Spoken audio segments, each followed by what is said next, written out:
Alright, so we're making kale chips, and I am using, it's like the kind of purpley kale. And you want to take the stems off, but don't throw them away, save them. You can juice them, or you can blend them up in your smoothies.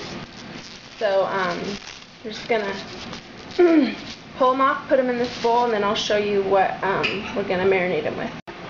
Alright, so this is what we're using. I've got some flax meal. You could use nutritional yeast too.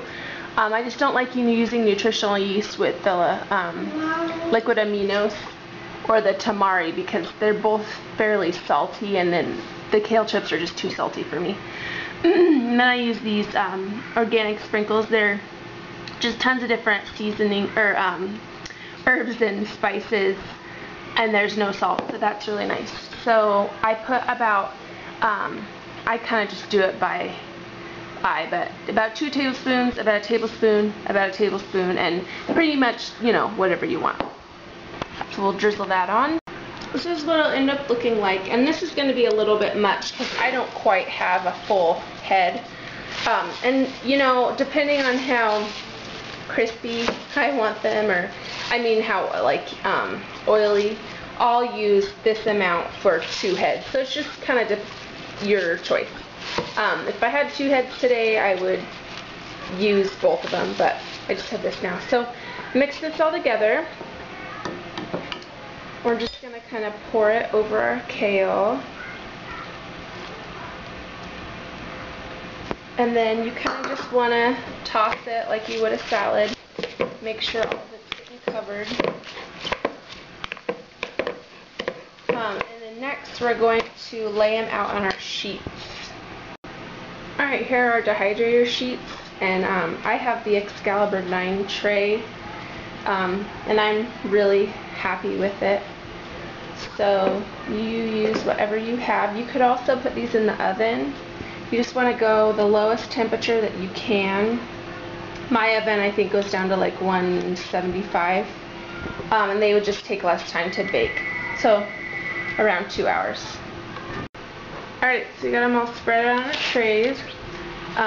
We're going to take them over to the dehydrator.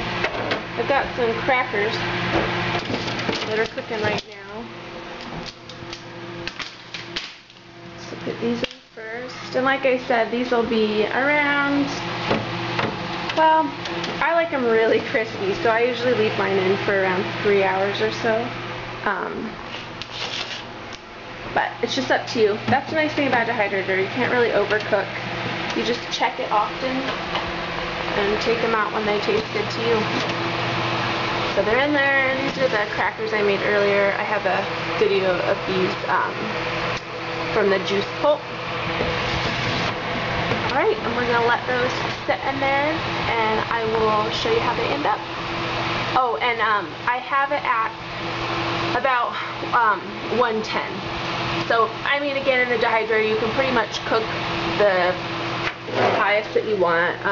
A lot of, like, raw foodists will say if you go above, like, 114, you're cooking some of the enzymes out of the food, but, you know, just do as best you can. Eat as healthy as you can, and just don't worry about it.